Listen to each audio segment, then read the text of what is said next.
일단 인사드리겠습니다. 안녕하십니까. 스카냐. 자, 제가 이 자리에 나온 건 오디마켓이라는 이 업체를 소개시켜 드리려고 나왔고요. 오디마켓에서 좋은 상품이 하나 나와가지고요.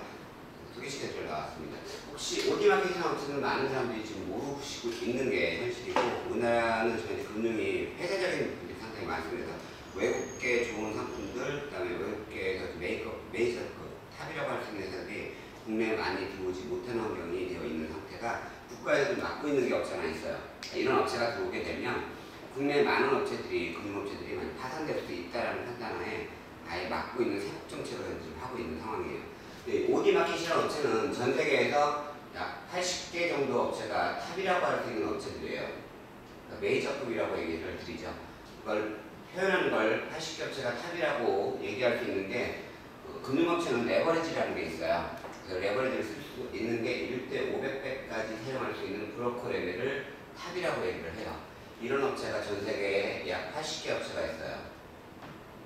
그 중에 한 개 업체가 우리가 좀 알만한 업체들, 뭐 JP 모건이라든가 뭐 이런 업체들, 그리고 요 FX 프로라는 업체가 금융회에 계신 분이라든가 아니면 FX라든가 딜링을 주식을 좀 하신 분들 같은 경우는 금융회에 계셨던 분들 좀 많이 아시는 분들이 많으실 거예요.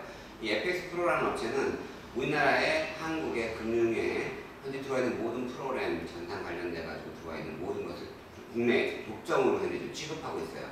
그러니까 금융업체들이 계신 분들이 많이 알고 있죠. 이 FX 프로도 80개 업체 중에 한 개의 업체예요. FX 프로도. 이 업체도 이 업체 중에 한 개고, 오디마켓이라는 업체도 이 안에 포함되어 있는 업체입니다. 그러니까 그 근거 자료를 보여드리면,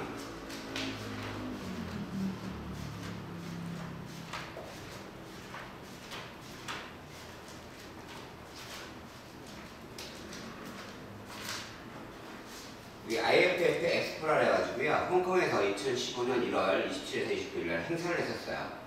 행사를 했었는데 여기에 참가한 업체들이, 이 탑 업체들이 다 참가를 했었어요.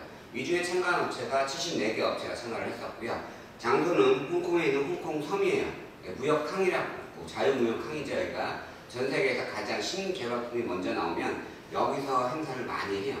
아이폰이라고 하는 우리나라에서 이제 쓰고 있는, 처음 스티브 잡스를 통해 가지고 애플에서 나왔을 때 그때 행사도 이 박람회에서 했었어요. 전 세계에서 최고 첫 번째 행사를 가장 먼저 하는 곳이 여기예요. 그래서 여기가 97년도 7월에 홍콩이 중국으로 반환이 됐었잖아요. 100년 동안 영국령으로 있다가 중국으로 이제 반환이 됐는데, 97년 7월에 이때 홍콩이 중국으로 반환 선언을 하고 행사를 한 데가 바로 여기입니다. 여기서 행사를 했었고요. 제가 그때 직접 확인차 다녀왔었습니다. 홍콩에. 그래서 요거는 제가 스마트폰으로 직접 찍은 겁니다. 자, 여기 보시게 되면 아까 전에 처음 보여드렸던 거하고 똑같죠. FX4 아시아 해가지고요. 행사를 2015년 1월 27일, 29일에 행사를 했던 내용이 그대로 나오고요. 그다음에 여기 참가한 업체예요. 참가한 업체가 80개 업체 중에 74개 업체가 참가를 했었고, 그 참가한 업체들이 각자 부스를 배정받아가지고 거기서 상담을 받고, 또 이 회사 상품을 취급하는 업체들이 와서 상담을 하고 갱신을 한다거나 도전 상품을 소개를 받는, 그리고 또 이들끼리 서로 정보를 교류하는 시간으로 1년에 한두 번씩 정도 행사를 해요. 그리고 이 회사 중에 45번을 받았어요. 부스를 45번짜리 자리를 받았는데 그 자리가 이 자리예요. 거기서 이 회사는 자동차 하나를 걸고 행사를 했었어요. 이 자동차는 F1 경주 자동차예요. 이게 보시면 모르시는 분은 모르실 수 있겠지만 이 차량이 람보르기 차량이에요. 슈퍼 명품카라고 하죠. 이런 차량을 이 오디 레이싱이라는 F1 법인을 갖고 있어요. 이 회사 계열 회사가 12개가 있는데 그 중에 계열 회사가 오디 레이싱이라고 F1 법인을 갖고 있습니다. 그 법인이 갖고 있는 차량이 한 16대 정도를 갖고 있어요. 근데 F1 경주 차량이 보통 슈퍼카 하면 보통 30억짜리, 50억짜리 이 정도 되거든요. 페라리라든가 명품카도 유명하죠. F1 경주 람보르기하고 슈퍼카로 두 개의 차량이 거진 자웅을 겨루고 있고, 그 와중에 또 아우디라든가 벤츠라든가 이런 업체들이 현재 좀 들어와서 F1 경주에 좀 참가하고 있거든요. 근데 그 중에 이 업체가 이제 페라리라든가 람보르기 차량들 한 16대를 갖고 있어요. 그거를 개조를 하게 되면, 경주용차로 개조를 하게 되면 튜닝을 한다고 해요, 일반적으로요. 개량을 해가지고 경주용차로 다시 바꿔요. 그때 들어가는 비용들이 한 100억대가량 차량으로 좀 바뀌죠. 기본 차량값만 한 30, 50억짜리가 이렇게 해서 행사를 하는데 그 차량을 진열을 해놓고 고객들을 상대를 했어요. 그리고 여기를 보시게 되면 입구에요. 아치형으로 되어 있죠. 그래서 여기가 벽이고요. 여기 안에가 아치형으로 이렇게 되어 있어서 물론 안에 들어갑니다. 입구로 들어가게 되면 좌측에 이렇게 붙어 있어요. 참관 업체들부터 위치, 참관 업체들이 어디에서 행사를 하고 있다라는 그 쪽에 위치 가르쳐주는 행사 등이 되어 있고 그 안에 벽에 여기 이렇게 보시게 되면 5등급으로 이렇게 나눠져 있어요. 74개 업체 중에서도 이 74개 업체는 운영사들이 있어요. 그러니까 끌고 나가는 거예요. 우리가 우리나라로 할 때는 정경련이라고 얘기하시는 게 맞고요. 그 정경련 중에 30대 재벌들이 들어와서 어떤 행사들을 같이 하잖아요. 정보를 서로 교류하고 서로 간에 어떤 친목장치를 가지고 또 하나가 그 안에서 이루어질 수 있는 새로 얘기할 수 있는 부분들 그들끼리 서로 교류하는 그런 시간들을 많이 갖거든요. 이 F1 FX 국제금융박람회도 마찬가지입니다. 이 74개 업체 80개가 이런 행사를 통해 가지고 서로 정보를 교류해요. 근데 등급이 이렇게 나눠져 있어요. 다이아몬드, 플래티넘, 골드, 실버, 브론즈 이렇게 5등급으로 나눠져 있어요. 얼핏 보면 이걸로만 보시면 4단계 직급으로 오인할 수가 있습니다. 근데 금융 고객 등급을 이런 식으로 매겨요. 고객 등급 자체를. 브론즈, 실버, 골드, 플래티넘, 다이아몬드 고객 등급을 이렇게 넣어요. 우리가 뭐 VIP 고객, VVIP 고객 이런 식으로 얘기를 하지만 실제 금융에서는 등급을 고객 등급을 이런 식으로 5등급을 나누고 있어요. 근데 이 5등급이 금융업체 기업들도 이렇게 현재 지금 등급을 나누고 있어요. 다이아몬드의 최고에는 오디마켓이 현재 위치해 있고요. 우리가 아는 FX 프로라는 이 업체는 골드에 위치해 있어요. 지금 현재 FX 프로가 이렇게 위치해 있습니다. 즉 다시 말하면 참가하는 이 74개 업체 중에 오디마켓은 최고의 등급은 다이아몬드 등급으로 현재 지금 위치되어 있다는 얘기예요. 즉 탑 오브 더 탑이라고 얘기할 수 있는 그런 회사라고 말씀드릴 수가 있습니다. 그리고 이 회사들이 왜 돈이 되냐, 왜 이 회사가 안 무너지고 이 회사들이 왜 탑이냐고 생각하시는 게 간단한 게 뭐냐면 우리나라에 약 1년에 5조에서 7조 정도가 이제 수수료를 걷어들인다고 해요. 금융업체 자체 내에서 1년에 걷어들이는 수수료가. 근데 수수료가 걷어들이는 돈에 금융업체는 어차피 이 수수료 게임을 하거든요. 이게 안전한 수익으로 가장 빨리 많은 소득들을 갖다 주는데 이 수수료 게임을 많이 하는데 금융업체들 같은 경우는 수수료를 먹고 살죠. 특히 증권회사 같은 경우는 수수료가 만만치 않게 들어오고 있습니다. 왜 그러냐면 거래에 의해서 수수료가 떨어지기 때문에 그래요. 살 때도 팔 때도 수수료가 다 떨어지게 되어 있죠. 그 수수료에 대한 부분이 삼성증권에서 만약에 상품을 하나 팔았다. 고객이 통장을 개설하고 증권거래소에서 내가 주식을 사고 팔았습니다. 사고 팔 때마다 수수료에 대한 부분이 떨어지는데 이 수수료 떨어지는 금액에 삼성이 100% 먹는다고 많은 분들이 알고 있는데 그게 아니에요. 40%가 이 삼성증권에 들어갔고 나머지 60%가 이 상위업체한테 들어가요. 즉 이 프로그램을 제공한 업체한테 수수료가 들어간다라고 보시는 거예요. 프로그램하고 상품을 제공하기 때문에 그 수수료가 삼성이 받는 수수료가 40%, 그 다음에 나머지 60%가 이 삼성의 1단계를 제공하는 우리나라의 독점업체가 있어요. 거기가 청호 컴퓨터라는 업체예요. 여기 개명을 했어요. 컴넷으로. 상장된 지는 한 30년 정도 된 회사고요. 코스피에 상장되어 있는 회사고 그 자기자본 비율이라든가 이런 것들은 상당히 좀 중소기업에 속하는 업체예요. 그런데 매출 규모로는 전세 우리나라 국내에서 30대 재벌 안에 들어가요. 30대 매출 규모로 잡았을 때 30대 재벌로 들어가요. 이 청콤넷이. 그래서 여기는 한국은행 포함 우리나라 금융 전체 다 제1금융권, 제2금융권, 제3금융권, 그다음에 뭐 실질적으로 좀 많이 알고 있는 증권회사들, 보험회사들, 그다음에 창투사들, 그다음에 중금사들, 한투사들 이런 업체들 전체가 다 이 업체의 프로그램을 이용하고 있고 장비를 제공받고 있어요. 이 업체에서 경쟁업체로 추가로 나오는 업체가 이제 효성이나 LG라든가 그다음에 제일정밀 이런 업체들이 이제 장비를 제공하고 있죠. 그러니까 이런 업체에 먼저 수수료가 들어가고 30%가 그다음에 나머지 수수료가 이 FX 프로로 30%가 이렇게 들어가요. 보통 그 금액의 30%가 여기에 무조건 들어간다. 즉 상위에 있는 이 80개 업체가 전 세계에 각 나라마다 독점권을 가지고 이렇게 해서 다 내려주고 있어요. 그럼 거기에 대한 상품에 대한 수수료가 다 이 업체로 빨리 올라간다. 30%가 이렇게 보시는 게 맞습니다. 근데 보통 한 번 거래할 때마다 금액에 대한 수수료가 약 3%에서 5% 5%에서 10% 정도 크게는 이렇게 잡히거든요. 이 정도 잡히거든요. 근데 이 정도 잡히는 금액에 30%가 1로 떨어진다 이렇게 보시는 게 맞고요. 즉 10% 떨어질 때 3%가 1로 떨어진다는 얘기죠. 다시 말하면 FX 시장이 전 세계에서 가장 큰 돈이 돌아가는 시장이에요. 이를 현재 2013년도 통계자료에 나오면 전 세계에 FX를 딜링하는 그런 전체 금융에 관련돼서 나오는 수수료가 약 8천조 시장이라고 얘기를 해요. 8천조 시장이라고 얘기를 해요. 하루 1일 유동자금이. 그러면 8천조 시장에 10%가 수수료가 보시면 맞고요. 10%가 그 금액의 3%가 이 80개 업체한테 들어간다고 하는 게 정답입니다. 통계상으로 보시게 되면, 수치상으로 보게 되면. 그러면 8천조에 3%면 어느 정도냐면, 기본적으로 또는 3824, 240조 정도 된다는 얘기고요. 240조 정도 된다는 얘기고요. 그 다음에 또 하나가 이 업체가 80개 업체라는 얘기예요. 가져가는 금액이. 자, 그러면 한 개의 업체마다 가져가는 수수료가 보통 2에서 3조 정도를 하루 유동자금으로 수수료가 떨어지고 있다는 내용입니다. 이게 이 회사의 수수료예요. 그렇기 때문에 이 회사는 무너질 수가 없어요. 왜냐하면 1단계 프로그램을 제공하는 업체이기 때문에. 실례로 이게 이렇게 수수료가 이 업체들한테 진짜 들어가? 이렇게 물어보는 분들이 꽤 많거든요. 근데 상식적으로 우리가 알고 있는 부분만 잠깐 예를 들면, 골드만삭스라는 회사를 많이 아실 거예요. 90년대 초반에 우리나라의 모기지론을 통해서 우리나라에 많은 자금을 땡겼죠. 그렇죠? 우리나라 금융업체든 아니면 증권회사든 사용하고 있는 상품들이 그들이 개발하는 상품이 아니라 위에 있는 상위에 있는 이 업체의 상품을 개발해서 이분들한테 주는 거예요. 우리나라에. 실례로 모기지론 같은 경우도 가장 간단하게 말씀드릴 수가 있는 거예요. 모기지론은 모기가 지랄하면 날 수 있다는 게 아니고, 이 모기지론이라는 부분들을 가지고 상품을 거친다 아시니까 있겠지. 모기지론이 요거를 골드만삭스가 사실 개발을 먼저 했어요. 그래서 이 금액을 고객한테 돈을 받으면 이 돈이 다 일로 넘어갔어요. 일부에 대한 수수료만 이 업체, 금융업체한테 들어갔고요. 이 돈이 여기가 파산되다 보니까 돈을 집어넣었던 많은 사람들이, 많은 은행들이 파산하게 같이 동반해서 파산하게 된 거예요.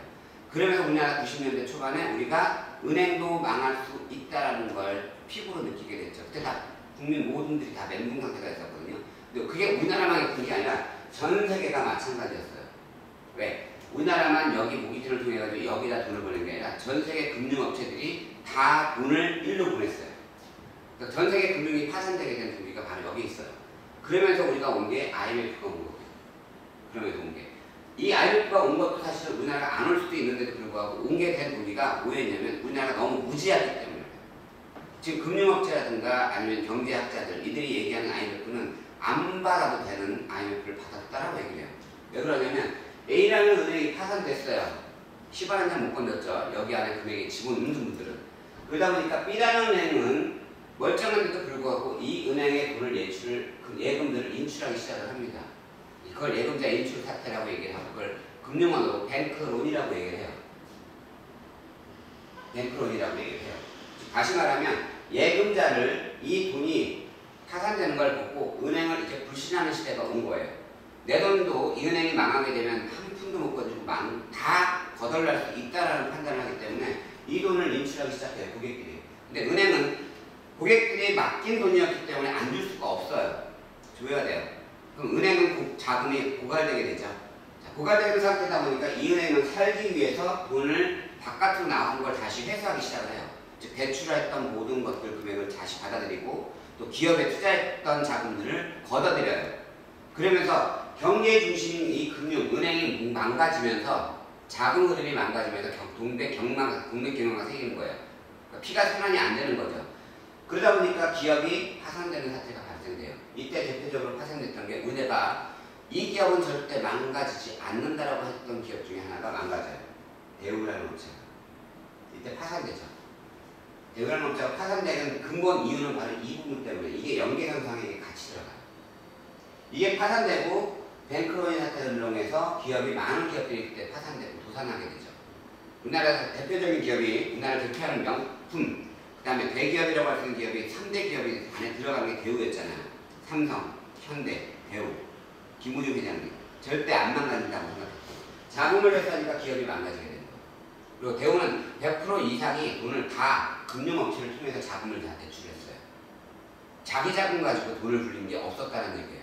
그러니까 하나 무너지니까 계속 연쇄 반응이 일어날 수밖에 없었던 거고요.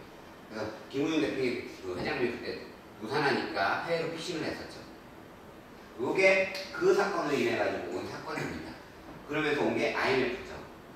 근데 사실 이 IMF를 안 맞을 수도 있었는데도 불구하고 맞은 게 뭐냐면 요게 이렇게 오니까 전 세계가 마찬가지로 비상이 걸렸어요. 금융에 대한 비상이.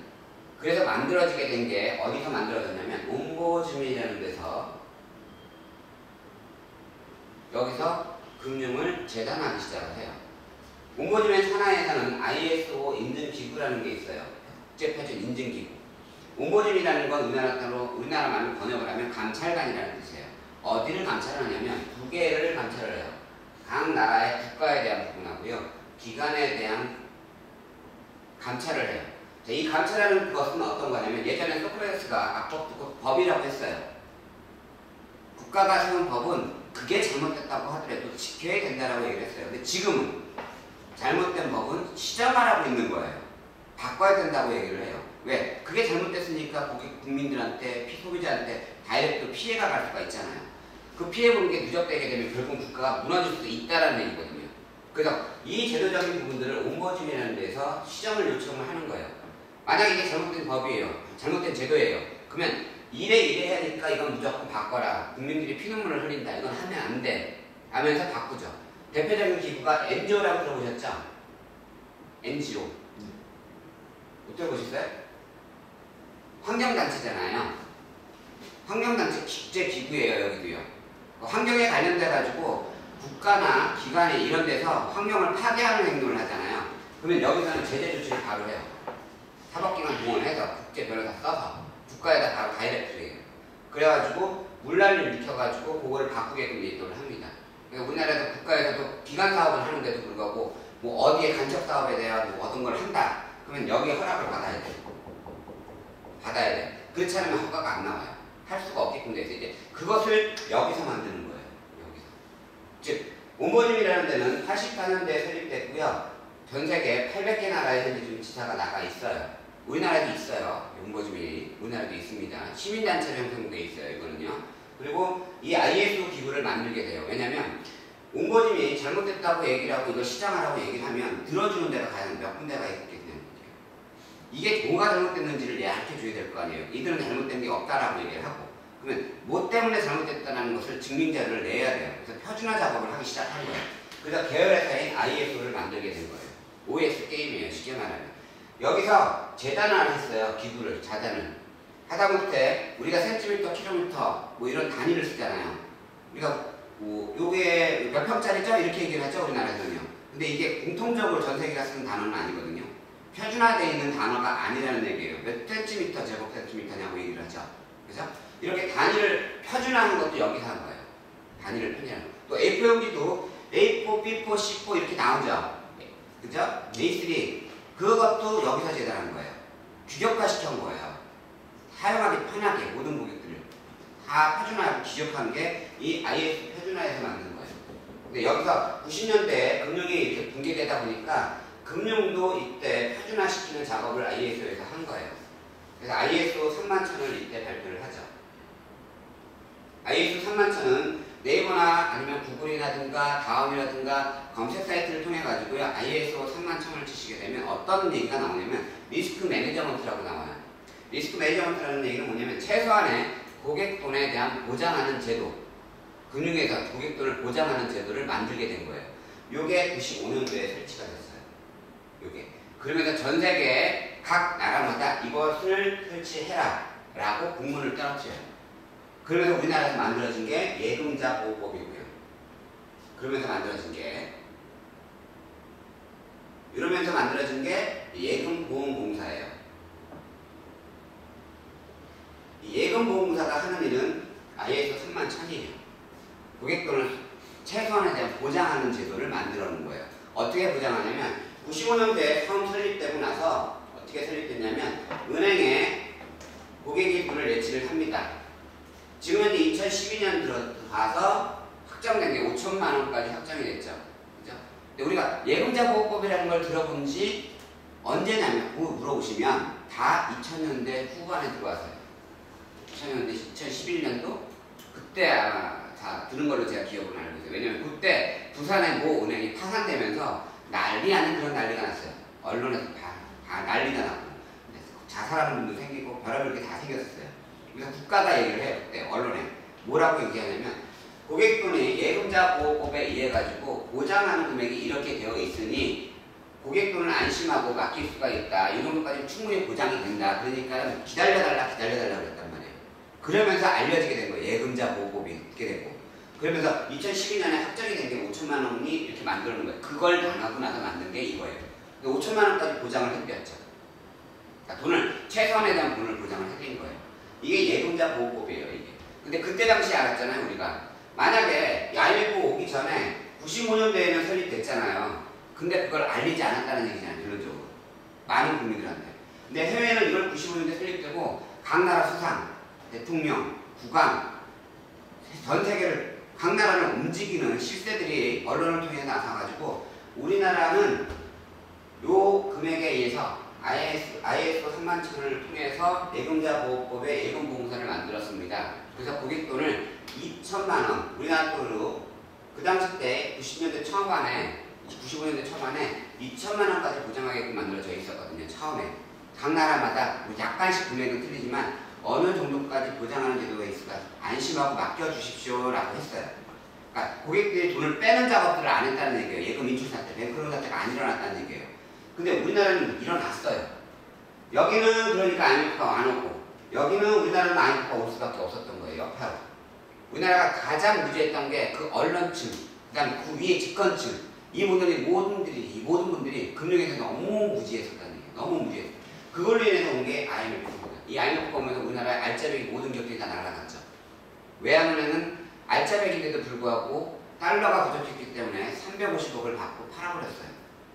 350억. 달러 때문에 파는 거예요. 그 달러를 바로 갚아줘야 되기 때문에 달러가 나올 데가 없잖아요. 그래서 기업을 팔아버린 거예요. 알짜배기 기업. 그 얼마 안 되는 금액 때문에 350억을 받고 론스타가 몇 년 후에 7조라는 금액을 걸어서 갔잖아요. 그래서 먹튀 문제가 상당히 많았었죠. 지금 국제은행에서 써가지고 5조라는 금액을 또 받자고 소송을 걸었어요. 근데 이건 무조건 줘야 돼요. 우리가 져요.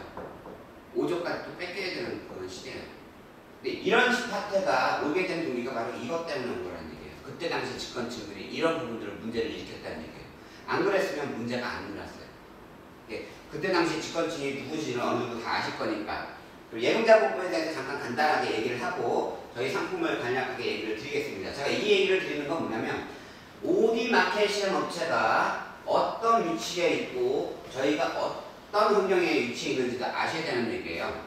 그렇기 때문에 이걸 잠깐 말씀드린 거고요. 자, 예금자 보호법을 잠깐 간단하게 말씀을 드릴게요. 자, 예금자 보호법은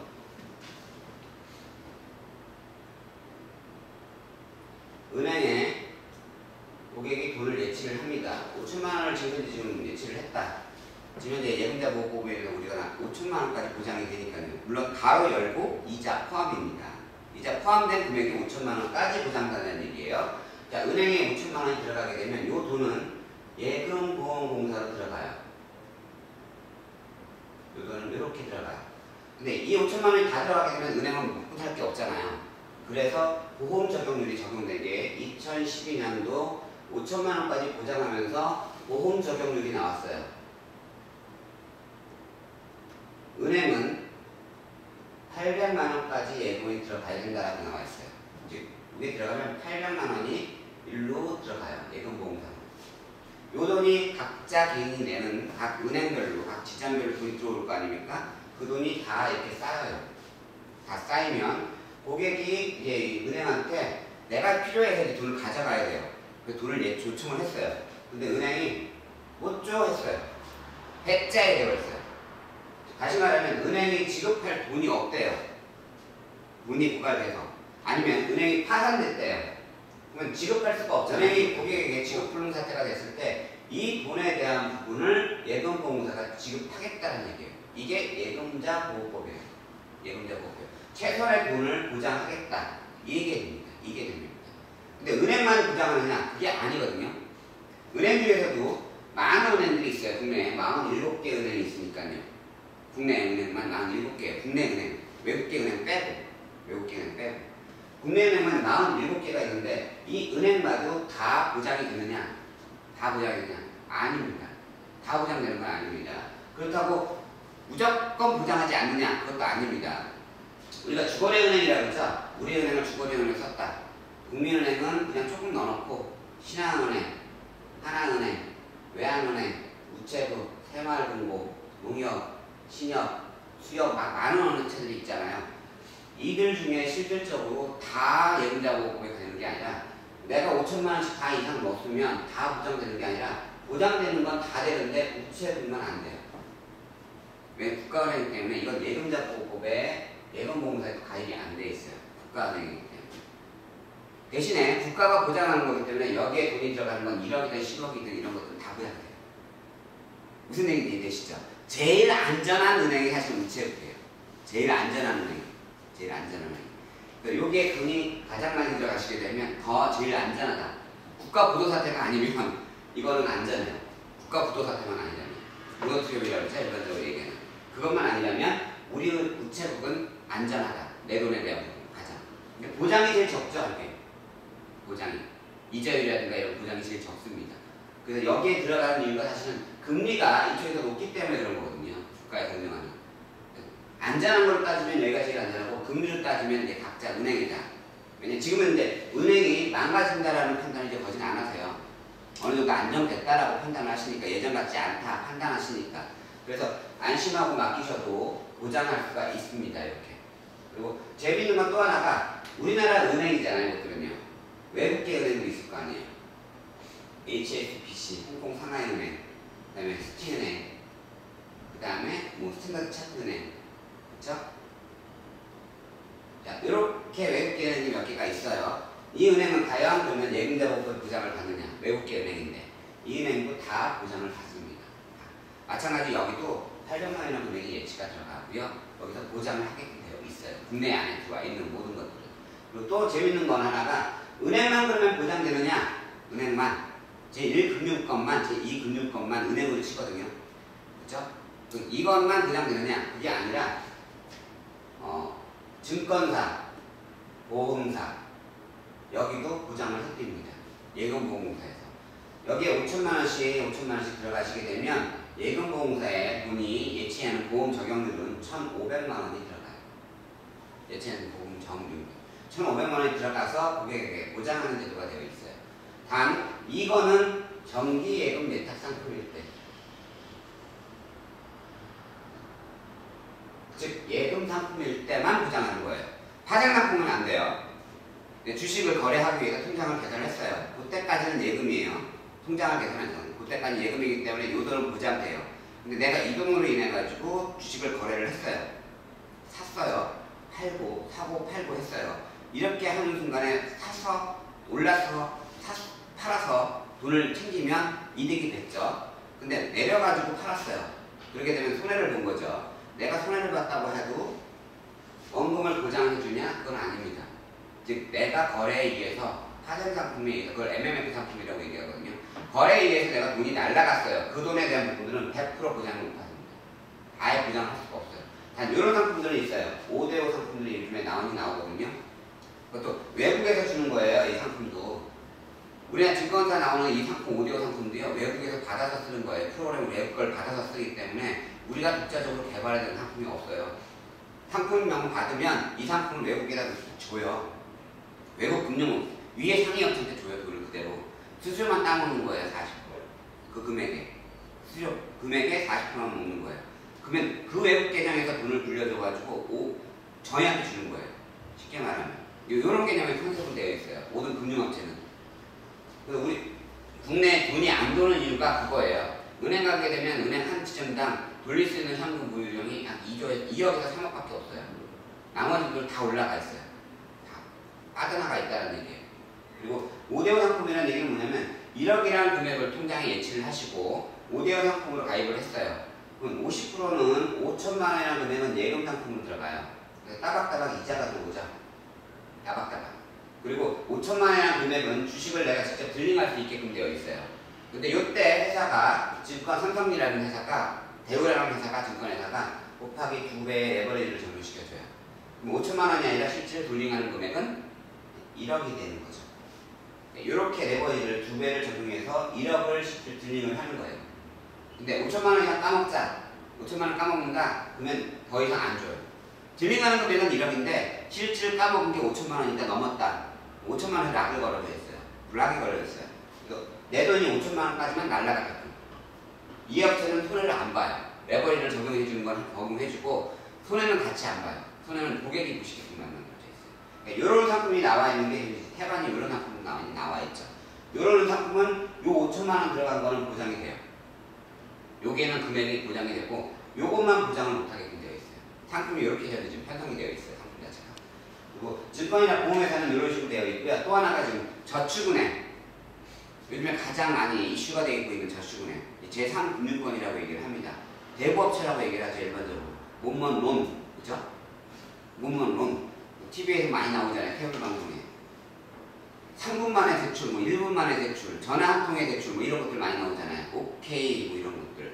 그죠? 그 다음에 러시앤 캐시, 이런 거. 그런 것들이 다 저축은행에 포함되는데, 그 저축은행은 파산율이 높기 때문에, 저축은행 같은 경우는 적용하는 부분이 3,500만 원이 들어가게끔 되어 있어요. 5천만 원 여기에 입금하면, 그것도 입금하는 상품입니다. 예금 상품만 하는 거예요. 3,500만 원이 예금 보험사로 돈이 들어가요. 그래서 5천만 원까지 보장하게 되어 있어요. 근데 이게 국내에는 이렇게 되어 있고요. 전 세계도 마찬가지로 이런 시스템이 되어 있어요. 외국 계신 분이 우리나라에 상품에 투자를 했다. 근데 저기 예금 상품이다. 그러면 보장이 그분은 돈이 돼요. 우리나라에서도 마찬가지로 외국에 돈을 넣었어요. 그러면 외국에 돈을 투자를 할 수 있게끔 현재 길이 열려 있거든요. 인베스트먼트가 투자를 했어요. 그게 예금 상품이다. 그러면 거기에 법에 의해서 우리가 보장을 받게끔 되어 있어요. 돈을.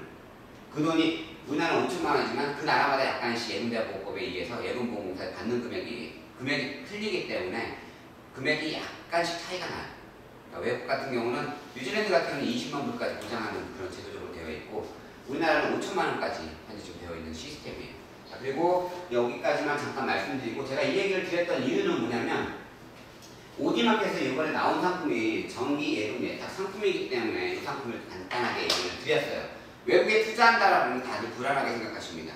근데 재택이라는 생각을 하신다 그러면 이제는 시야를 돌려야 될 때입니다. 국내에서는 부동산도 이제 다 나올 것까지 다 나와 있거든요. 실질 수익을 낼 수 있는 게 없어요. 주식시장도 마찬가지로 널뛰기가 너무 많고요. 외부의 여건에 의해 가지고 미국이 현재 기침하면 한국은 감기 걸린다는 얘기가 나올 정도로 외부 여건이 너무 많이 받아요. 요즘에는 중국이 이번에 FTA가 2015년 올해 통과되면서 중국 자유롭게 투자가 가능하고 중국에서 우리나라 투자가 얼마나 가능하게끔 지금 만들어져 있거든요. 근데 중국이 그러다 보니까 많이 뜨다 보니까 중국에서 기침하면 국내 한국의 증시장경은 폐렴에 걸린다는 얘기가 나올 정도로 많이 여파를 많이 받아요. 중국 여파를. 근데 저희 상품은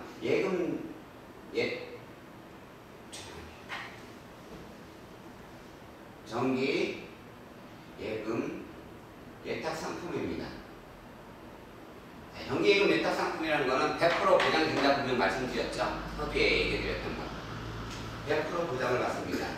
자, 그러면 이 금액에 따라 약간 차이가 납니다. 5천만 원 이상이냐, 우리나라에서는. 근데 외국에 같은 경우는 뉴질랜드 같은 경우는 실제 얼마큼 보장되느냐. 자, 여기 오디마켓에 저희는 자금을 100% 지급하고 있습니다. 오디마켓이라는 업체로 돈을 일로 본인이 직접 보내게 되어 있거든요. 그럼 오디마켓이 예금자보호법에 가입되어 있는지 그리고 여기는 금융업체인지 어떤 라이센스가 있는지 이것들을 아셔야 된다는 얘기예요. 여기 보시게 되면 오디마켓이라고 되어 있고 금융 라이센스가 뉴질랜드 뱅크 넘버 해서 전세계 국제 라이센스가 이렇게 나와 있어요. 이렇게 나와 있다는 얘기는 전세계를 대상으로 금융업을 할 수 있다는 얘기입니다. 그리고 또 하나가 FSPR이라고 해가지고 나와 있죠. 이게 우리나라의 예금보장보호법에 의한 예금보험공사예요. 우리나라에 빗대면 여기 보시게 되면 FSPR 넘버가 또 나와 있어요. 그게 이 넘버링이 발행되어 있는 게 예금보험공사로 인해서 보장이 되는 그런 제도적에 가입되어 있다라는 뜻입니다. 그리고 또 하나가 전 세계 통해서 이 업체는 영업을 하고 있습니다. 영업을 하기 때문에 전 세계에 가입되어 있는 ISO 3만천을 직접 발행하는 옴버즈맨에도 가입이 되어 있어요. 전 세계를 대상으로 영업을 하기 때문에, 금융업을 하기 때문에. 그래서 여기는 가입하는 조건 중에 그 나라의 예금자 보호법에 예금보험공사에 가입되어 있어야만 가입할 수가 있어요. 그러니까 여기 위에 보시면 FSPR 넘버링이 나와 있고요. 이건 요 사이트가 요 위에 있거든요. 여기 들어가시게 되면 이 사이트에 가입된 걸 확인하실 수가 있고요. ombudsman.org.nz 이 금융만 담당하는 겁니다. IS에서 금융만 담당하는 업체가 뉴질랜드에 있어요. 여기에 가입되어 있는지를 확인이 또 하실 수가 있고 이 사이트에 들어가시게 되면. 그리고 이게 참조 약관입니다. 메뉴에 들어가시게 되면 회사 소개라는 게 있어요. 회사 소개란에 들어가시면 크롬으로 들어가시면 다 번역해서 나오시니까요. 편하시게 들어가실 수가 있으시니까 크롬으로 들어가셔가지고 회사 소개를 들어가시면 참 ISO 헌법 및 ISO 참조 약관이라는 공간이 나와요. 칸이 그걸 클릭하시면 참조 약관을 우리가 헌법은 굳이 알 필요가 없으니까 대한민국 헌법도 잘 모르는데 남의 ISO 헌법까지 알 필요는 없고요. ISO 참조 약관으로 들어가시게 되면 그 고객에게 가장 필요한 약관에 대한 부분이 나와 있어요. 거기에 뉴질랜드 따라 20만 불까지 이 회사에서 보장이 될 수 있는 것까지 만들어져 있어요. 뉴질랜드 달러 20만 불이면 우리나라 돈으로 환산하게 되면 1불당 약 865원 정도 잡혀요. 1불당 현재. 그러면 금액으로 환산하게 되면 1억 6,300만 원에서 700만 원까지 현재 보장이 되어 있는 제도예요. 다시 말하면 우리나라는 5천만 원까지 보장이 되는데 여기 뉴질랜드에 가입되어 있는 이 회사는 1억 6,300에서 700까지 보장된다는 얘기죠. 이 금액 미만이면 정기예금 상품으로 들어가는 돈은 100% 보장이 된다, 안 된다? 된다라는 뜻입니다. 근데 저희가 투자하는 금액은, 입금하는 금액은 얼마까지 입금이 되냐면 1,000불짜리가 있고요. 3,000불짜리가 있고 5,000불짜리가 있고 10,000불짜리가 있고 30,000불짜리가 10,000불짜리 이렇게 크게 6개의 패키지로 이루어져 있습니다.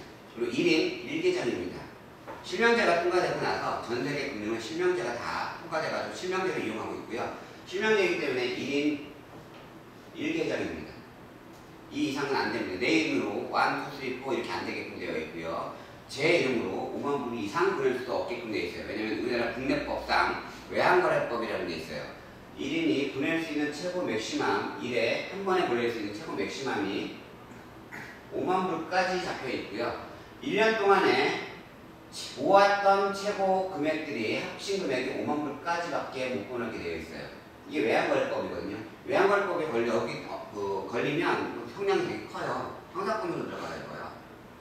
그래서 요 국내 법에 합법적인 정상적인 상품인데 굳이 불법을 할 필요가 없기 때문에 가장 합리적으로 정상적으로 5만 불까지밖에 못 보내게 돼 있어요. 단 여기 고정환율이 좀 적용되어 있어요. 무역을 하더라도 고정환율이 적용되죠. 받을 때도 고정환율을 받게 되어 있거든요. 고정환율을 적용해서 5만 불까지 보내고 받게끔 되어 있어요. 1인 1계정이고요. 개인이 5만 불 이상 못 보내게 되어 있어요. 내 금액이 내 자금이 갖고 있는 게 10억, 20억, 30억, 몇백억이 있다고 하더라도 정말 많은 금액을 갖고 있다고 내가 하나 5만 불 이상을 못 보내게 되어 있어요. 내 계정은 5만 불 하나입니다. 이렇게밖에 안 되게끔 되어 있어요. 또 하나가 유사수신이라고 하죠. 보통 유사수신이라고 하는 이유는 뭐냐면 내가 받을 수 없는 분이 내가 돈을 받기 때문에 유사수신이 걸립니다. 보통 여기 온라인으로 진행하시는 분들이 많은 이해사하고 착오가 많은 분들이 똑같다라고 판단하시는데 완전히 틀린 게 바로 그 부분 때문에 틀려요. 저희는 개인 계정을 열어놓지 않았어요. 트랜스퍼라고 그러죠. 개인 간의 거래. 이거 안 되게끔 되어 있어요. 다시 말하면 사장님들이 저한테 제가 설명했다고 이 회사에 가입하고 싶다고 이 회사 예금에 가입하고 해서 이 상품을 가입하고 싶다고 저한테 돈을 보내는 순간에 저는 유사수신을 행위를 하는 겁니다. 왜냐하면 저는 받을 수 없는 사람이기 때문에 그래요. 국내에서 받을 수 있는 분은요. 공인중개사, 그 다음에 변호사, 그리고 현직 금융업을 종사하시는 분들 이분들이 고객에게 돈을 받아서 은행에다 아니면 증권회사든 보험회사든 돈을 입금하시죠. 요분들 외에는 돈을 받으면 유사수신입니다. 횡령이 되고요. 사기가 돼요. 그렇기 때문에 저는 돈을 받지 않습니다. 돈을 받는 건 1:1 거예요. 본인이 직접 OD 마켓이라는 업체에 돈을 송금하는 겁니다. 송금하는 건 내가 어떤 외환은행이든 아니면 송금업체, 국내에서 지금 허락받고 있고 정상적으로 보내는 송금업체를, 외환을 송금하는 업체를 통해서 보내는 겁니다. 본인이 직접 보내는 거고요. 받을 때도 본인이 직접 OD마켓을 통해 가지고 본인이 직접 송금을 받는 그런 행위를 합니다. 중간에 저희가 끼는 게 있죠? 없습니다. 그렇기 때문에 외환 유사수신에도 안전하게 장치가 되어 있는 상태다, 이렇게 보시는 게 맞습니다. 1대1의 거래고요. 자, 정기예금 예탁 상품은 3년짜리 상품입니다. 자, 3년짜리 상품은 뭐냐면 3년 동안 이 회사는 이 상품을 팔겠다, 이 얘기입니다. 언제는 기간은 2018년 3월 9일 금요일까지 이 상품을 팝니다. 파는 건 이때까지 팝니다. 이때까지 파는데 그 개인당 기간은 15개월 동안 정기 예금하는 상품입니다. 15개월 동안만 정기 예금하는 상품이에요. 그러면 회사가 이거를 300%까지 지급을 하겠다라고 하는 거예요. 300%는 원금하고 이자를 같이 합친 금액이에요. 즉 원금 100%에 이자 200%를 15개월 안에 주겠다라는 내용이에요. 어떻게 지급하냐면 1000만원이라는 금액을 내가 입금을 했어요. 정기예금 상품으로. 즉 만불을 넣었다는 얘기죠. 계산하기 편하게 1000만원으로만 얘기를 할게요. 1000만원을 입금하시게 되면 회사는 어떻게 지급하냐면 1개월, 2개월, 3개월 이때 10%씩 원금하고 이자를 같이 지급합니다. 원금을 같이 지급하는 시스템이에요. 보통 돈이 없는 금융업체들 같은 경우는 이자 지급하다가 마지막 달에 원금을 지급합니다. 왜냐하면 그 은행이, 증권회사가 돈을, 원금 페이스가 가장 크기 때문에 부분이 이 원금을 어떻게든 활용해서 내가 써야 됩니다. 돈이 없는 상황이기 때문에 남의 돈을 받아서 쓰는 거 아닙니까, 결론적으로. 근데 돈이 많은 회사들 같은 경우는 굳이 원금을 뒤쳐서 줄 필요가 없어요. 빨리 처리해 놓고 난 다음에 해결하려고 해요. 그래서 원금을 미리 주는 시스템이에요. 그래서 복봉리를 적용시켜드려요. 1000만원에 100만원이면 1월달에 언제 얼마가 나가죠? 100만원이 나가죠. 자, 이렇게 100만원을 지급합니다. 지급하는 기준은 5월 지금 현재 16일이죠. 플러스 30일 이렇게 적용을 합니다. 5월달 31일까지 있으니까 6월 15일날 100만원이 이때 내 계정에 딱 돈이 들어옵니다. 돈이 들어오고 이때 100만원이 나간 거고요. 그러면 7월 15일 있죠. 6월달에 30일까지 있으니까 그때도 요게 금액이 들어옵니다. 자, 들어올 때는 1000만원 중에 100만원이 빠졌죠. 그 금액에는 원금의 일부가 들어가 있을 거고요. 그럼 10만원이라는 금액이 빠졌다, 예를 드릴게요.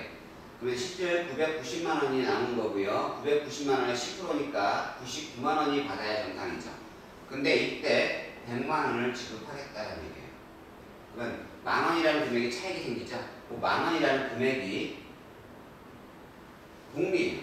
복리를 지급하는 겁니다. 그래서 복복리가 이렇게 적용이 되는 거고요. 3개월에도 마찬가지로 지급하는 게 7월달은 31일까지 있으니까 8월 14일날 100만원을 이때 이렇게 지급하겠다. 요게 이 내용입니다. 요게 이 내용입니다. 이렇게 지급하는 기준이 되어 있고요. 그 이후에 지급하는 기준은 어떻게 되어 있냐면 4개월, 5개월, 6개월 이때는 15%씩 150만원, 150만원, 150만원 이렇게 지급을 하고요. 7개월, 8개월, 9개월 이때는 200만원씩 20%, 200, 200을 이렇게 지급하고요. 10개월, 11개월, 12개월 이때는 25%씩 250, 250, 250 이렇게 지급하고 13개월, 14개월, 15개월 이때는 30%씩 300만원, 300만원, 300만원 이렇게 지급을 하겠다는 얘기예요. 토탈 1000만원 넣으시면 원금 1000만원에 이자 2000만원 해가지고 1년 3개월 만에 나는 3000만원을 버시는 거고요. 3만불을 했어요. 3000불을, 즉 3000만원을 하셨다는 얘기예요.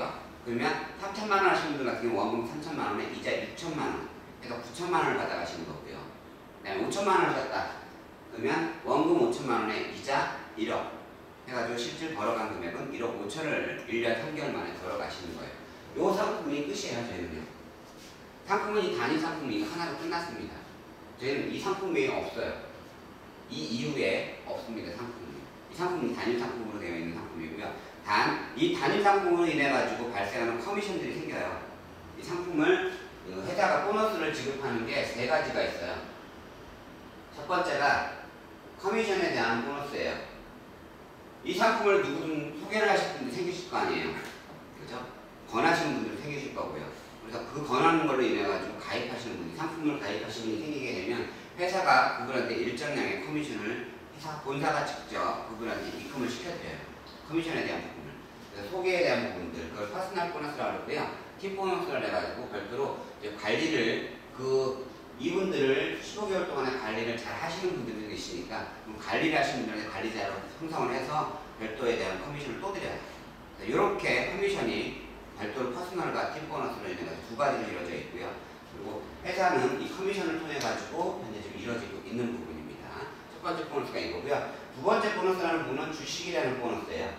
이 주식이라는 부분은 뭐냐면 이 회사가 3년짜리 15개월 상품을 내놓게 된 동기는 ODFX라는 회사가 계열회사 중에 하나예요. OD마켓이라는 이 업체는 OD라는 그룹의 지주회사예요. 그리고 OD라는 전체 그룹이 약 12개 정도의 회사로 이루어져 있고요. 이 중에 OD레이싱이라고 F1 경주 법인을 갖고 있어요. 1년에 들어가는 운영자금만 5천억에서 1조 정도가 들어가는 법인이고요. 그리고 금융회사만 5개 정도를 갖고 있어요. 전 세계 탑이라고 할 수 있는 금융회사만 5개 갖고 있어요.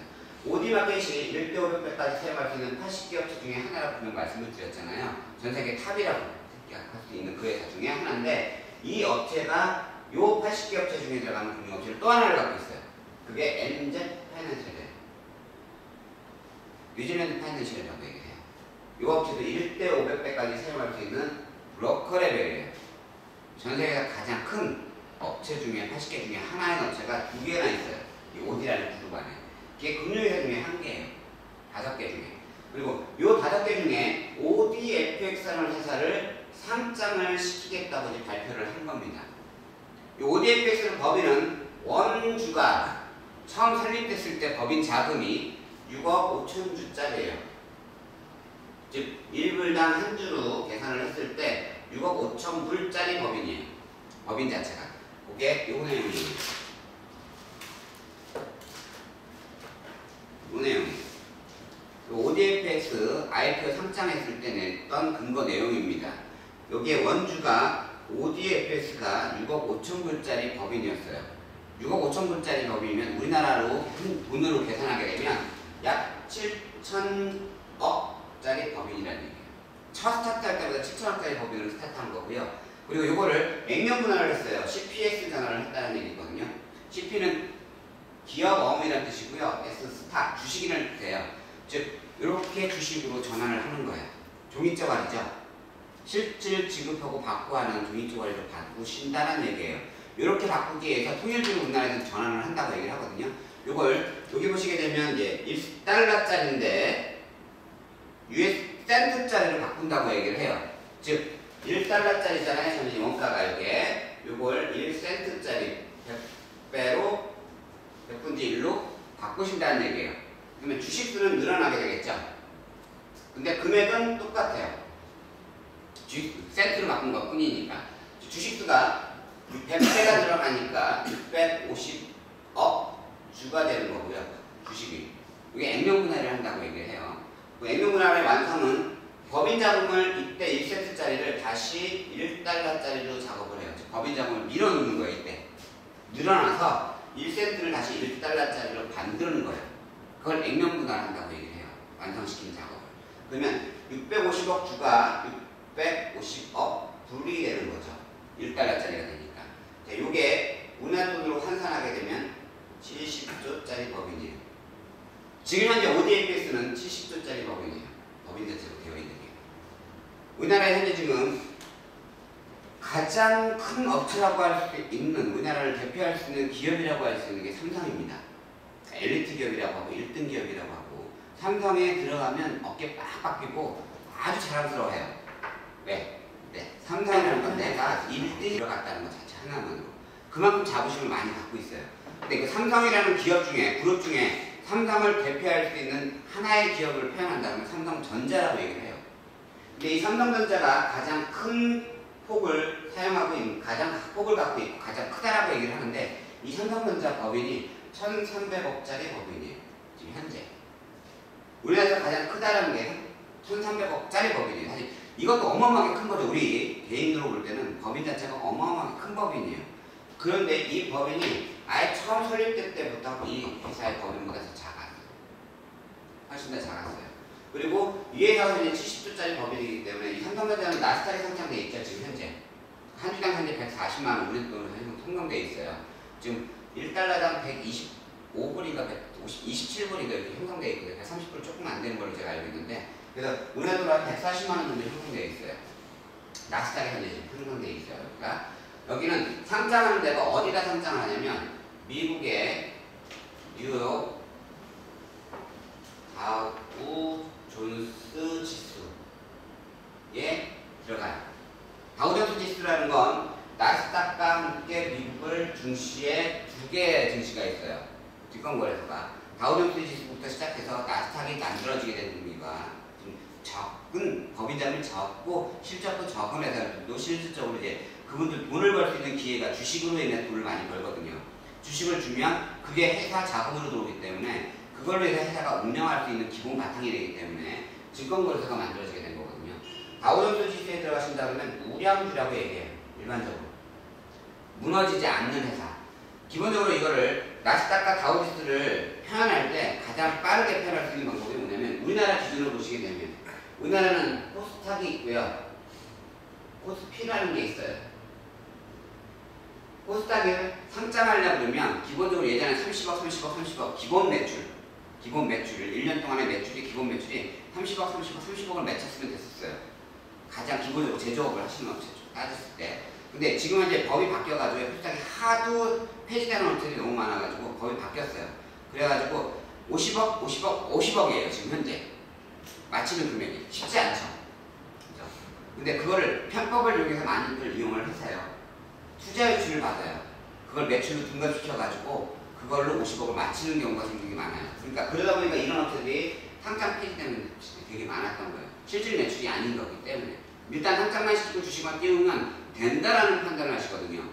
그런 사람들이 엄청 많아요. 엄청 많아요. 이건 코스닥도 마찬가지예요. 나스닥도. 그렇게 진행을 많이 해요. 국내 나스닥 상장시킨다고 막 투자 유치를 받거든요. 근데 그걸 매출로 둔갑시켜가지고 진행을 해요.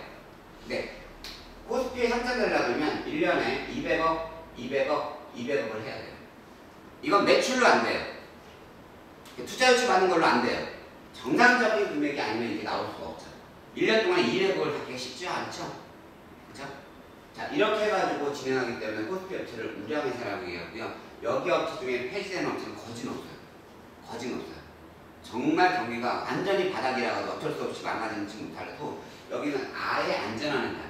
여기는 좀 불안한 회사. 이렇게 보시면 맞습니다. 여기 들어가는 코스피에 상장하는 정보만 회사가 상장된데 상장 실체 때 아니면 상장을 진행하고 있대 이 정보만 하나 받아도요. 이 업체에 들어가려는 그 업체를 상장 정보만 제대로만 받으면 한 방에 대박을 낼 수 있어요. 우리가 백만장자라고 할 수 있는 분들이 실제 부동산 갖고가 아니에요. 주식 부자들이죠. 한 방에 큰 돈을 벌 수 있는 게 가장 빠른 게 주식입니다. 이런 정보 하나 때문에 돈을 버는 거거든요. 이건 회장님이 삼성에 관련된 주식을 확보를 많이 해서 그걸로 한 방에 대박이 낸 거지 실제 기업을 통해 가지고 운영해서 대박이 난 건 아니라는 얘기거든요. 거기에서 나오는 건 별도로 돈을 받는 것 뿐이지 이 주식으로 대박이 난 거예요. 실제로 그 97년도 아니 2014년도 9월에 우리가 알만한 회사 알리바바라는 회사가 있어요.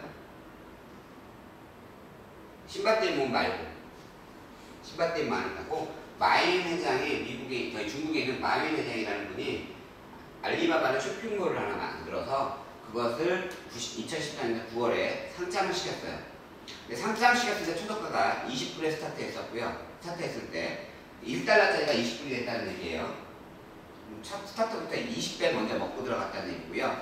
3개월에서 4개월 차에 들어갔을 때 한 주당 최고가를 쳤어요. 그게 우리나라 돈 3,700만 원. 우리 돈 3,700만 원. 그러면서 너무 금액이 높아지게 되면 주식을 사시는 분들이 많지 않기 때문에 이 주식을 액면분할하고 유무상증자를 했어요. 유무상증자하면서 주식 가치는 떨어졌죠. 금액은 떨어졌죠. 주식들은 갖고 있는 분은 더 늘어났다는 얘기거든요.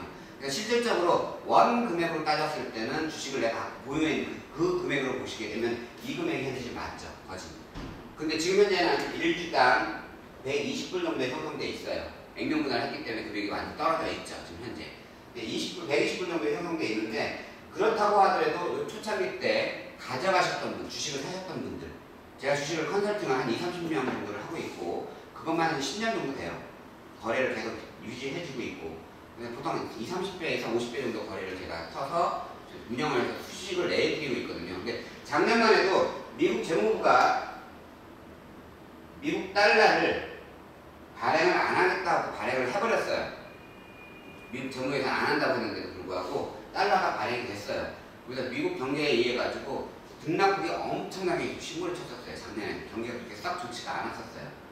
그래서 증시에서 뭘 살고 팔고 할 만한 것들이 별로 없었어요. 왜냐면 불확실성이 너무 많다 보니까 우리나라에서. 그래서 제가 컨설팅 하시는 계신 분 중에 한 분이 주식에 투자할 만한 게 없냐라고 물어봐서 국내 쪽에서는 이제 권해줄 만한 게 없어서 해외에 알리바바 이 회사를 거래해줬어요. 상장하는 정보를 제가 알아서. 그리고 이 선정희 회장님, 야후 회장님이시죠. 그 회장님이 여기에 투자하겠다는 정보를 제가 받아서 여기에 투자하시게 되면 못해도 한 50배에서 많게는 한 200배에서 300배까지 받으실 수가 있으니까 한번 해보시라고 해서 제가 집어넣었어요. 그래서 이분이 여기에 투자를 했는데 투자된 금액은 200만 원만 투자를 했대요. 근데 지금 현재 9월달이니까 10월달, 11월달, 12월달, 1월달, 2월달, 3월달, 4월달, 5월달 들어와있죠. 이제 8개월째 들어가는 거죠. 실질 8개월째 들어가는데 지금 현재 이분이 주식으로만 버는 금액이 100억대를 벌었어요. 한 번에 100만 당자가 된 거죠. 우리가 국내 상류층이라고 할 수 있는 분은 현금 보유량이 50억이래요. 현금을 갖고 있는 분 있잖아요. 상류층이라고 표현할 때, 상류층을 표현할 때 예전에 30억이었대요. 현금 보유량이 30억을 갖고 있는 분은 상류층으로 취급했대요. 지금 50억으로 좀 올랐대요. 중류층이 거의 없어졌다고 얘기를 하시는 다 이 개별이 중류층이 상류층으로 가냐 아직 바닥으로 가는가 둘 중에 하나래요. 지금 현재. 근데 이 금액이 한 번에 100억짜리를 받는 순간에 이분은 우리나라에서 100만 장자를 들어가는 거죠. 이게 한방 게임, 한방 게임. 결국은 수수료만 조금 일부를 제가 받고 말았어요. 이분은 환호성을 지르고 저는 땅을 쳤어요. 용돈만 조금만 더 있었으면 할 수 있었는데 가르쳐주고 이렇게 돈을 많이 벌었어요. 우리 아이한테 지금 지인이다 보니까 밥은 한 끼 샀대는데 저한테는 안 사더라고요. 이렇게 버실 수 있는 기회가 이 다우존스 지수에 상장하는 이 정보기 때문에 그리고 저희는 20만에 대한 고객만 유치가 끝나면 상장에 바로 들어갈 수가 있어요. 법인 자금부터 시작해가지고 매출 실적 이 모든 것이 다 맞춰져 있는데 딱 2개가 안 돼 있어요. 고객의 명단이 안 돼 있어요. 법인이 설립된 건 2005년 11월 달부터 실제 OD라는 그룹이 스타트가 됐고요. 2006년도에 OD FX라는 회사를 시작하면서 실제 딜링하는 고객들을 모집하지 않고 돈으로 전문가들을 육성을 해서 전문가들을 스카우트해서 그분들이 딜링하는 시스템으로 만들어져 있어요. 회사 자체가. 미국의 월스트리트라고 아시죠? 월가라고 얘기하죠. 일반적으로 우리가 얘기하는 그 맨하탄에 있는 월스트리트 가에 거기에 많은 회사들이 들어가 있어요. 40평에서 한 80평 정도 공간에 모니터링 쫙 다 해놓고 한 5명에서 10명이 직접 딜링 일을 해요. 그들은 연봉이 몇십억대예요. 그들이 움직이는 자금이 조 단위가 넘고요. 그들이 움직이는 자금. 근데 평균 연령이 29세예요. 그들이. 평균 연령이. 나이가 많으면 또 안 쳐져요. 나이가 많으면. 자, 근데 이들이 운영하는 자금을 몇십조가 운영을 해요. 몇백 조를 운영을 하고. 근데 이 금액이 여기서 운영하는 이 OD라는 금액이 운영하는 방식도 똑같아요. 월스트리트, 월가에서 운영하는 방식처럼 여기도 돈이 워낙 많으니까 남의 돈을 받을 필요가 없었어요. 고객 돈을 받을 필요가 없었어요. 자기 돈을 가지고 실제 몇십억의 연봉을 지급하면서 그 전문가가 직접 딜링해서 수익을 내고 있는 방향으로 회사가 시스템이 돌아가고 있었어요. 근데 ODFS가 상장이 되니까 이걸 시켜야 되니까 금융회사가 상장되려면 필히 들어가야 되는 게 고객이에요. 고객의 명단이 없으면 상장 자체에 안 들어가요. 상장에 폐지가 돼요. 아예 상장에 아예 거는 자체가 안 들어가요. 그래서 고객 명단을 만드는 걸 20만을 모아야 되는 시점에 와 있는 거예요. 나스닥은 한 10만 정도면 상장이 될 수 있고요. 고객 명단이. 다우존스 지수는 20만 고객을 유지를 해야 돼요. 전 세계를 대상으로 20만 정기예금 상품을 통해서 20만 고객을 모집하려고 이 정기예금 상품이 나온 거예요. 결론적으로는요. 이 상품이 나오게 된 동기가 상장을 시키려고 하다 보니 고객 명단이 없어. 그래서 고객 명단을 만들기 위해서 20만의 고객 명단을 만들기 위해서 이 정기예금 상품을 만들었다라는 게 정석입니다. 정설입니다. 자, 그러면 이걸 잠깐 지우고요.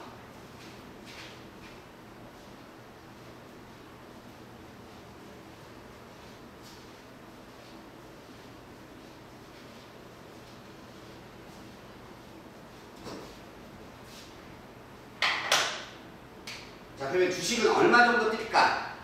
이게 제일 궁금하시죠? 대박이 날 수 있다는데 과연 이 주식으로 과연 대박이 날 수 있느냐?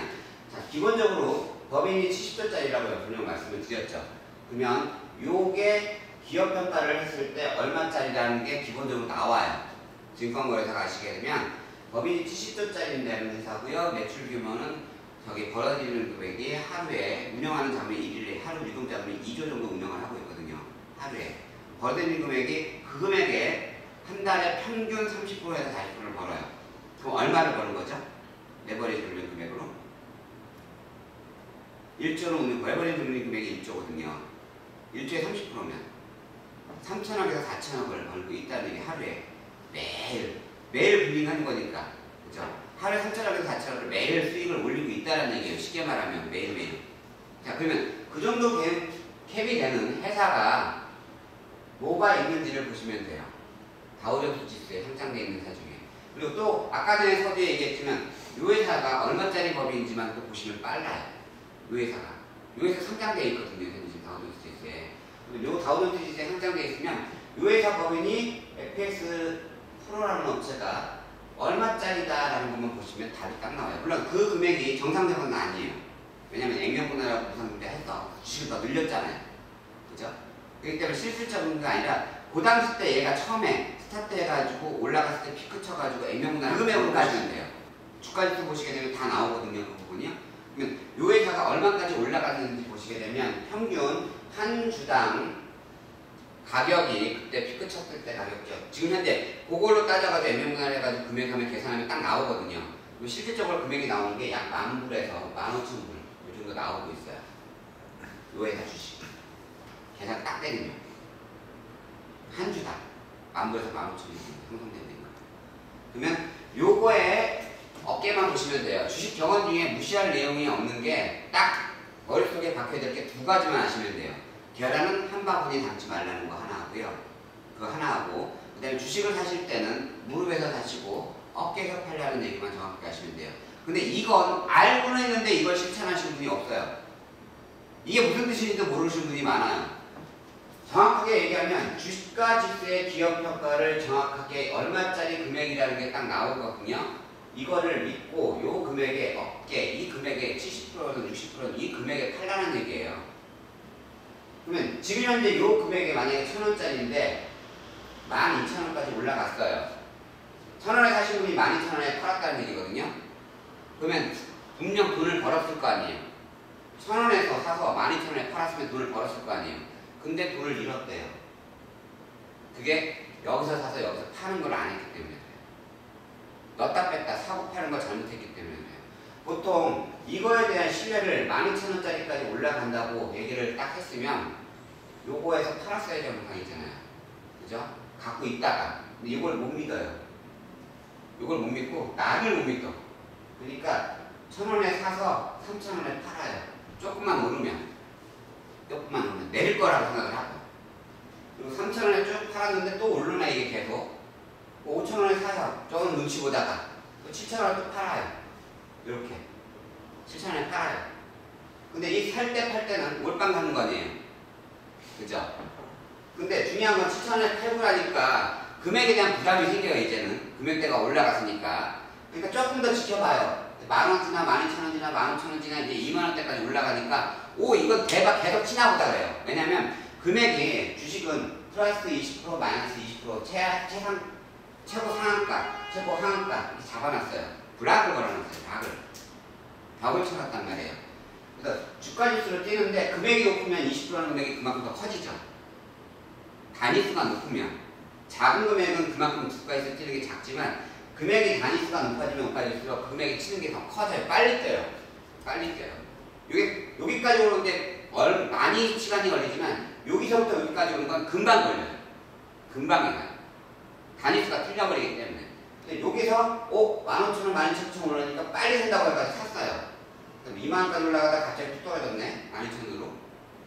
어쩔 수 없이 눈물을 남고 더 떨어질 것 같으니 이거 이때 팔았어요.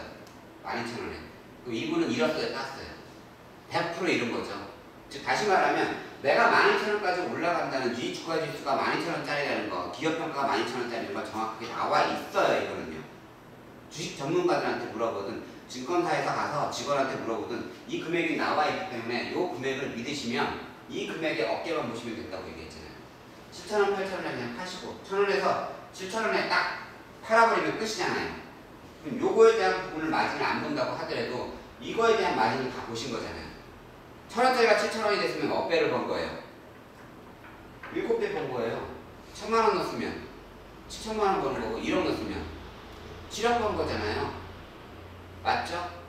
근데 이걸로 인해 가지고 돈을 잃어버리더라는 얘기예요. 오히려 더 돈을 잃어버리는 거예요.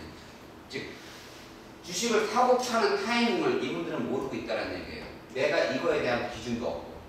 그렇기 때문에 그런 분들은 주식 거래 하시면 안 돼요. 무조건 100% 잃어버려요. 정확하게 주가지수를 보는 방법들을 아시면 돈을 무조건 100% 벌어요. 제가 돈 버는 방법은 이런 방식으로 돈 벌었던 거예요. 주식을 돈을 100% 벌었던 이유 중에 바로 이거예요. 저는 절대 단타를 안 쳐요. 단타를 안 쳐요. 기업평가를 해놓고 이 회사가 얼마까지 금액, 실적 이런 거 다 따져가지고 얼마까지 올라갈 것인지 평가를 딱 해요. 그러면 이 금액까지 올라간다는 걸 판단을 해놓고 이 금액에 딱 어깨 봐요.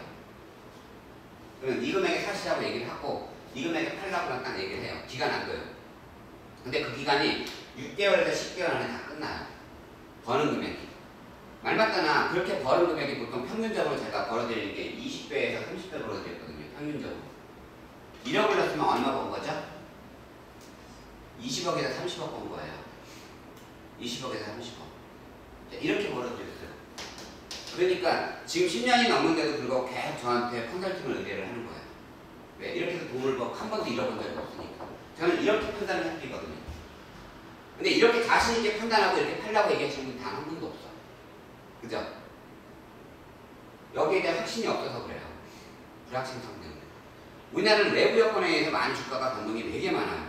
그렇다고 하더라도 저평가가 돼 있다고 하더라도 실제 그 기업은 이 금액까지 가는 건 맞거든요. 정확하게 보면 이 금액만. 즉 외부 여건이 좀 안전하게 되면 이 주식은 이거 거기까지 간다라는 내용이에요. 여기까지 무조건 간다라는 내용이에요. 약간의 변동이 있어도 여기까지는 간다는 얘기예요. 그러면 기본적으로 어깨만 보시면 무조건 거기는 무조건 간다는 얘기거든요. 100% 간다는 얘기거든요. 간단한 답이에요. 주식을 거래하는 방법 중에. 그래서 저희는 이렇게 저희를 권해드리기 때문에 돈을 다 안 잃어버리시죠. 이렇게 거래를 하시라는 얘기고요. 그리고 또 하나가 상장 주식에 대한 부분을 가져가실 땐 무조건 대박 상품이라고 보시면 되고요. 여기 또 하나가 재밌는 건 뭐냐면 여기라는 얘기예요. 미국에 있는 뉴욕에 있는 다우존스. 제가 나스닥이라 그러면 이 회사 거래해주지도 않아요. 70주짜리 법인이기 때문에 다우존스 지수에 들어가요. 나스닥에 들어가려고 하면 1억 주짜리 법인이면 나스닥에 들어갈 수 있는 자격 부여가 돼요. 삼성전자가 대표적인 케이스죠. 1억짜리 법인이거든요. 1억 불짜리 법인 자체가. 그리고 우리 다우존스 지수에 들어가는 이 ODFX는 상장 추도가가 지금 이제 전문가가 얘기하는 게 50불에 스타트한다고 얘기를 해요. 스타트하자마자 일단 50배 먹고 들어가는 거예요. 왜냐면 1불당 한 주씩 드려요. 저희가 지급하는 건 1000불, 3000불, 5000불, 10,000불, 30,000불, 50,000불 6개 패키지로 이루어져 있는데 내가 1000불짜리를 사셔서 정기금융상품을 1000불짜리를 가입을 하시게 되면 1000주까지 지급하겠다는 얘기예요. 이 얘기는요. 즉 원가로 지급하겠다는 얘기예요. 원가로.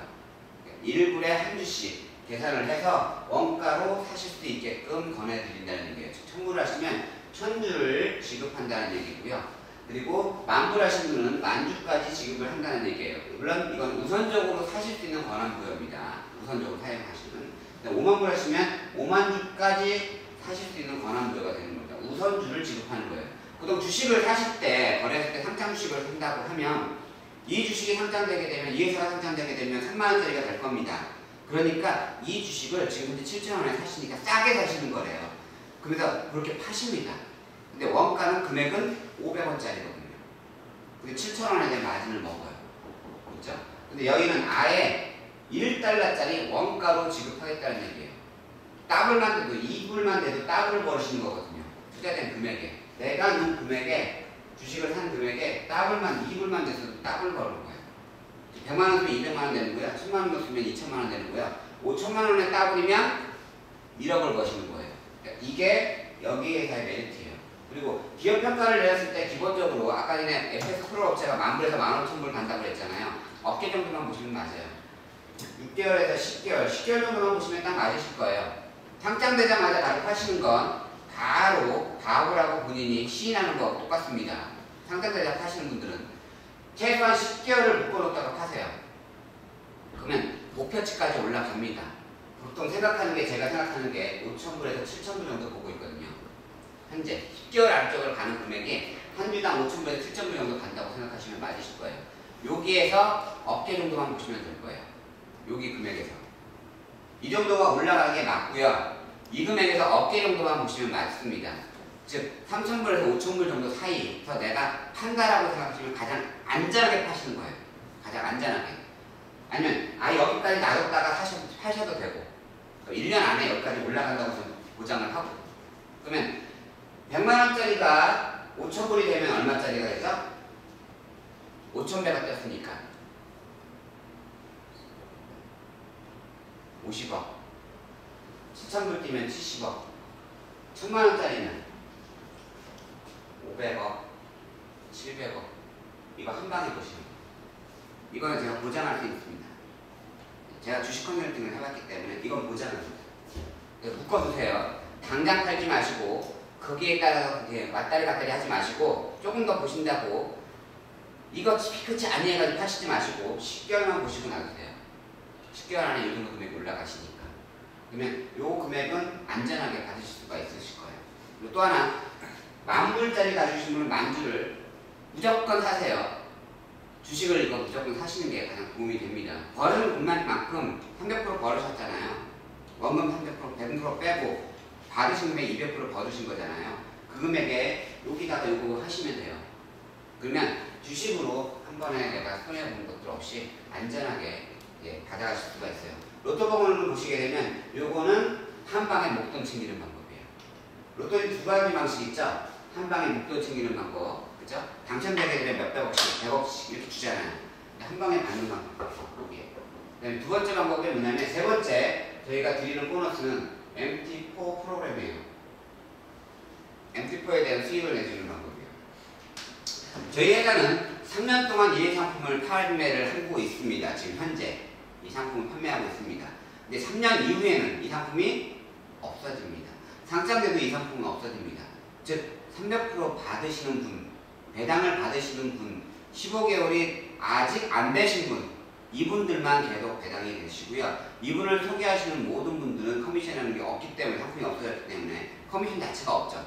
즉 수익 구조가 없어집니다. 그럼 회사는 20만을 모았기 때문에 상장이 됐겠죠. 20만 명을 모았기 때문에 상장이 됐다는 얘기예요. 자, 상장이 되게 되면 이 회사의 20만을 그냥 그대로 공중분해 시키느냐, 아니면 20만을 어떻게 가져가느냐, 이걸 따지시게 돼요. 많은 분들도 아시겠지만 기본적으로 20만에 대한 고객들을 다 버릴 수가 없어요.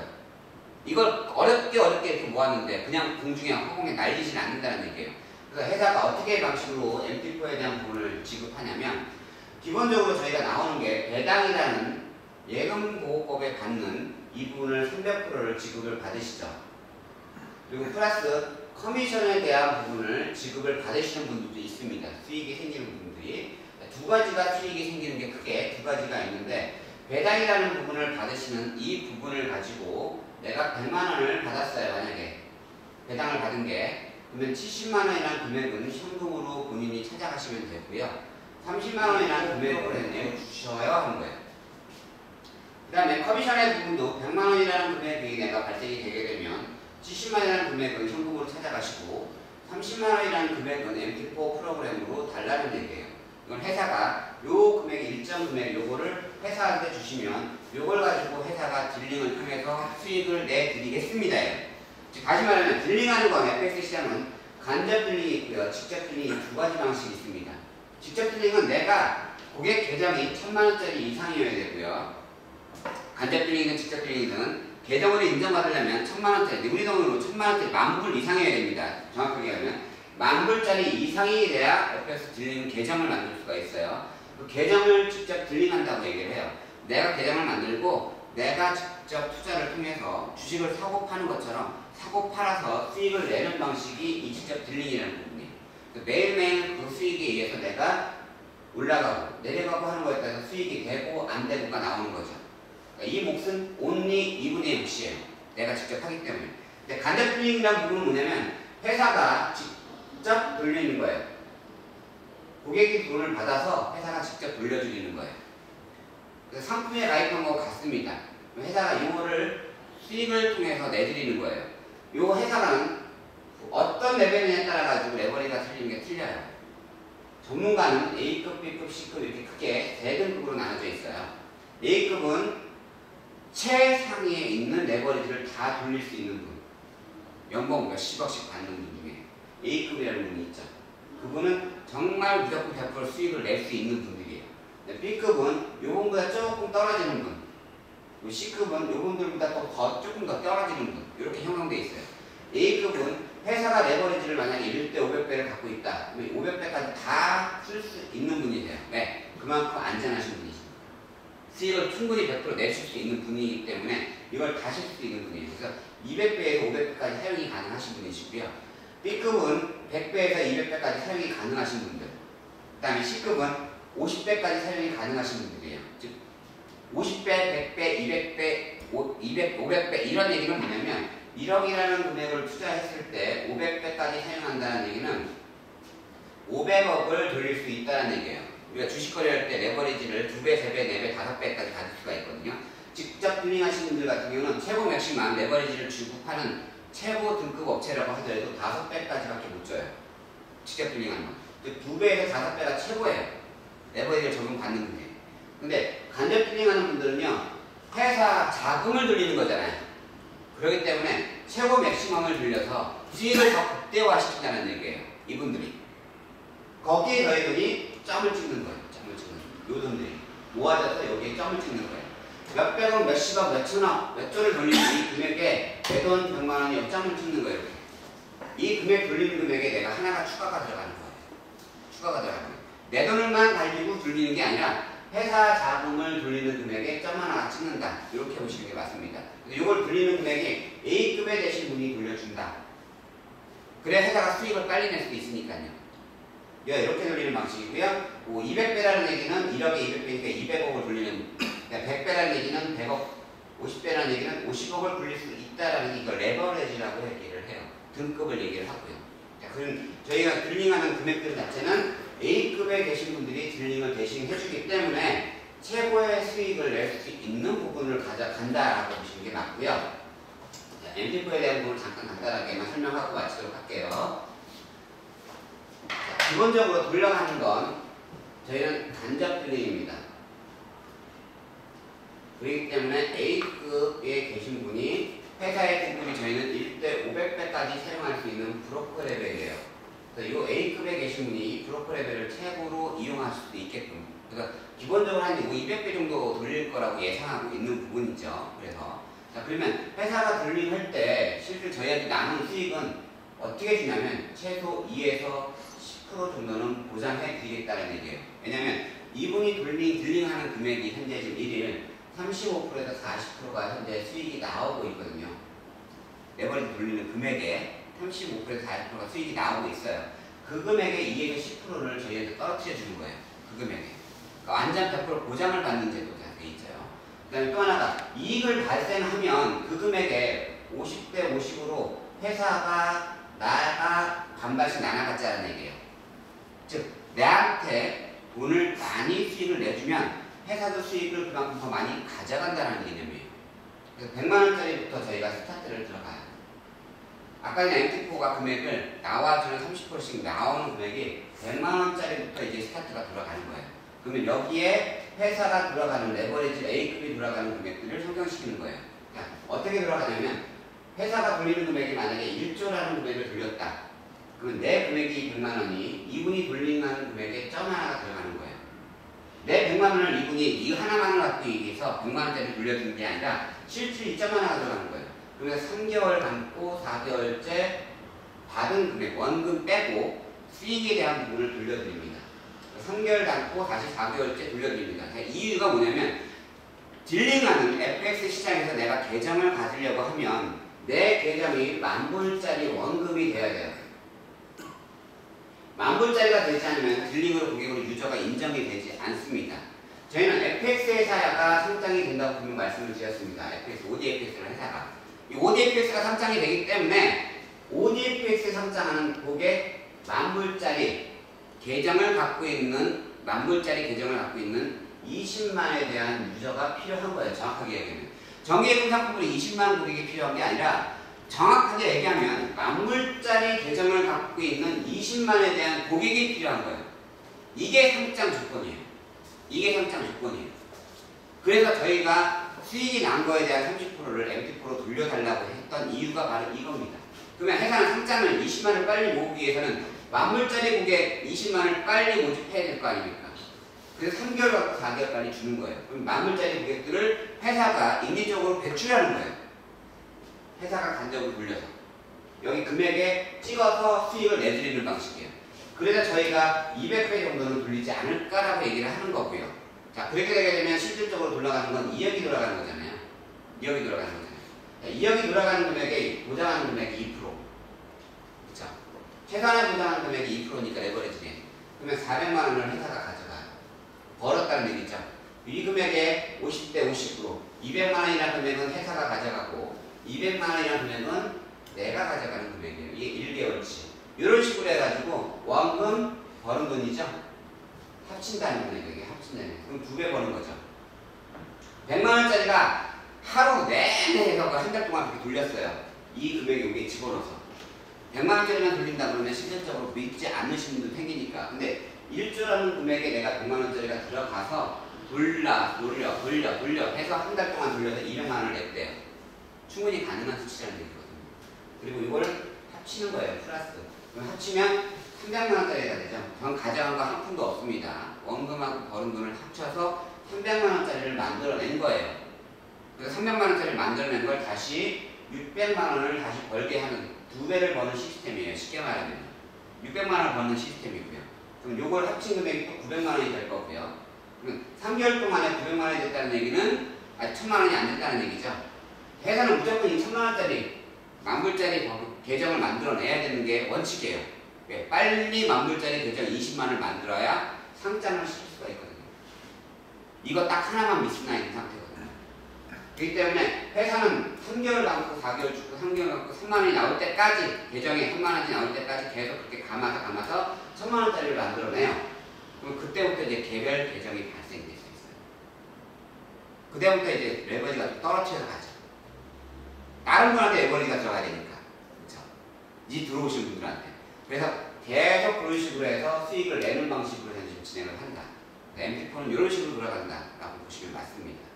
일단 기본적인 상황은 이렇게 다 마무리를 하고요. 많은 분들이 저희 OD라는 회사가 좀 시중에 많이 알려지긴 하지만 잘못 알려진 것들 많이 있습니다. 그래서 정확하게 아시고 그리고 저희가 지금 진행하는 보너스가 어떤 건지도 아시고 이 회사의 가치는 정확하게 아시고 많은 분들이 100만 명대가 되셨으면 좋겠습니다. 이상 마치도록 하겠습니다.